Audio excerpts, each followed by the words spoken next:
Hi, my name is David Boje, and for the past 30 years I've been studying storytelling.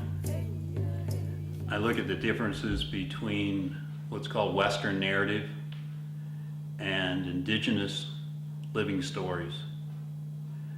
In my experience, these are very, very different phenomena. When you're talking about Western narrative, often it's a kind of a movie plot or a once upon a time. And you expect a beginning, middle, and end. You expect a certain level of coherence. And in Western tradition, you're usually looking at a particular authority that's written a story, provided that story in a text. And so text becomes all important. But in many indigenous traditions, it's not just that it's a word of mouth, it's that it's a living word. It's a living story of one's history, one's relationship to the earth, one's relationship to animals, spirits. So it has a very different context. Often when I start my classes, on the first day I'll bring what's called a talking stick. And a talking stick, I think, can be very helpful to people that are learning storytelling. Because when you have the stick, you have the power to tell the story and to be heard. And the rules are that everyone listens. Everyone listens and doesn't interrupt as you're able to tell your story. Oftentimes in the West, we speak in sound bites. We only have a few moments to communicate who we are. That narrative leaves out most of who you are. Most of who you are in terms of your relationship to the planet, your relationship to your beliefs, whatever those may be. This particular talking stick was created by a local artist, Virginia Maria Romero. It's got a turtle here to represent the planet Earth. It's got some colors representing the four elements: earth, wind or air, fire, water. Some add ether to those elements. Has a medicine bag with things. I've never opened it, so I don't really know what's in there. And you can see it's in the shape of a roadrunner. This is an object that is invested with a certain energy of the artist. It's also invested with a certain respect that I have for this talking stick.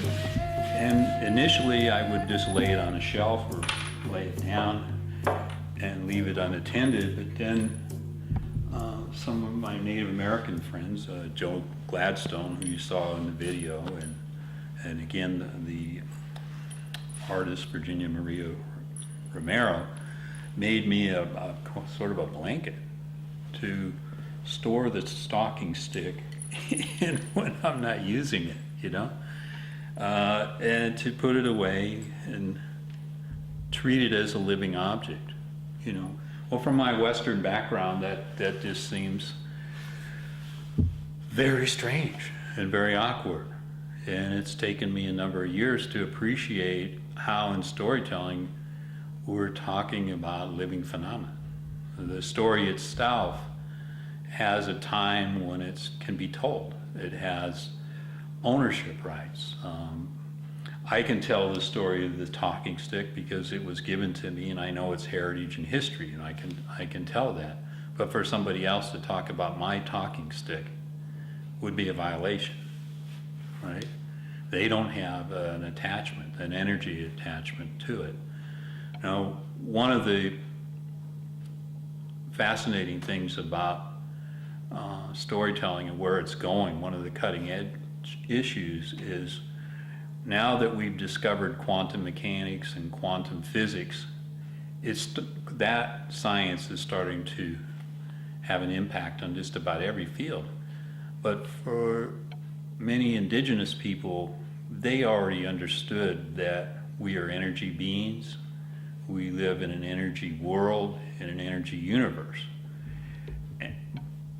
But for Westerners, we can be so out of touch So we've lost that sense of attunement, I call it. Attunement is a very important concept. How are we attuned to nature? How are we attuned to the community?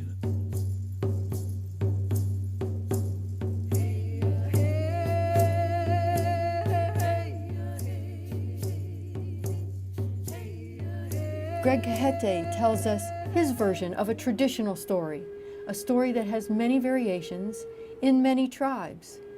In Coyote Loses His Eyes, Coyote is roaming the forest looking for food when he bumps into Raven's tree and almost knocks Raven to the ground. Raven tricks the always hungry Coyote into taking out his eyes and putting them on sticks, promising him better hunting this way. Then Coyote stumbles and drops his eyes. He becomes frantic looking for his eyes. You know, he starts running around and of course Raven is laughing at him all along, and finally Raven feels sorry for him as night is falling, and he tells Coyote, why don't you go back to where you first stumbled, and I bet you'll find your eyes somewhere around there. Coyote reluctantly takes Raven's advice. And sure enough, he finds his eyes.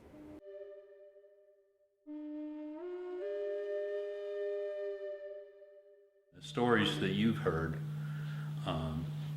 that Gregory Cajete shared, you know, about the coyote and the raven, well, those stories have particular meaning because there's an understanding of context, there's an understanding of environment, there's an understanding of what it takes to survive in an environment, there's an understanding of community and one's role in the community.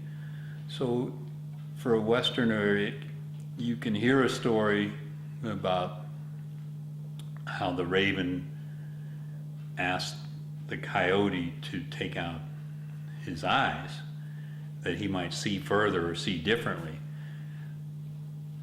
And we might miss some of the important nuances of that, because we don't have the upbringing. If we are brought up to listen and participate in storytelling, to pass a talking stick, to have time to tell our story, to let others have time to tell theirs, we pick up skills in interpretation. And that's the whole point of using living storytelling, is to help the person you're telling the story to get in touch with the nuances of the situation and really explore it. If I give you the answer to the story, then I cut you off from struggling with what it takes to understand that story, what it takes to understand the environment. What are the little clues that are given by Gregory Cajete in that storytelling? Why would he be telling that story differently, maybe each time he tells it? Putting in different animal characters, putting in different episodes in there. I believe it has something to do with training, wanting to train people in an attunement to the environment and to the community, so that the person themselves can come up with one or several morals to the story. Now, as I said, now that we're in a quantum era, we are starting to understand ourselves as energy beings in an energy world.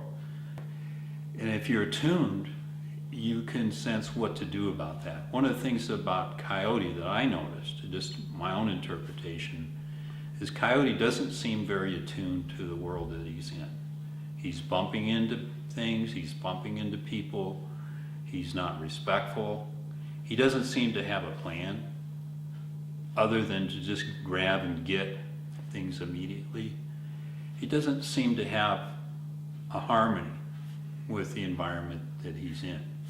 And for me, that has something to do with what in quantum mechanics we call the observer effect.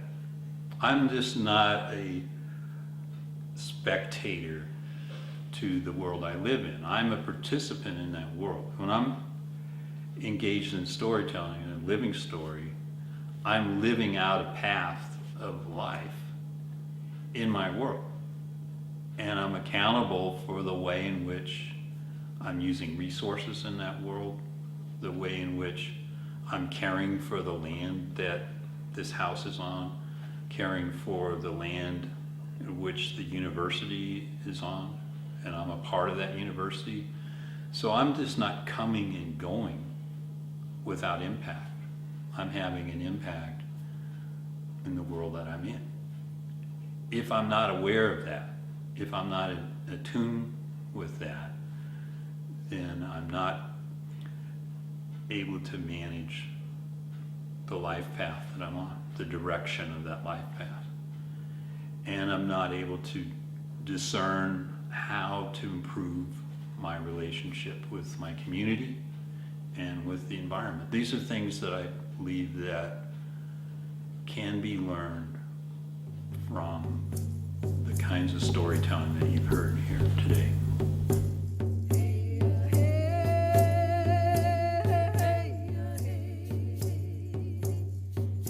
If I said that a narrative is like a seashell or a snail shell, let's say that this spiral shell is a narrative.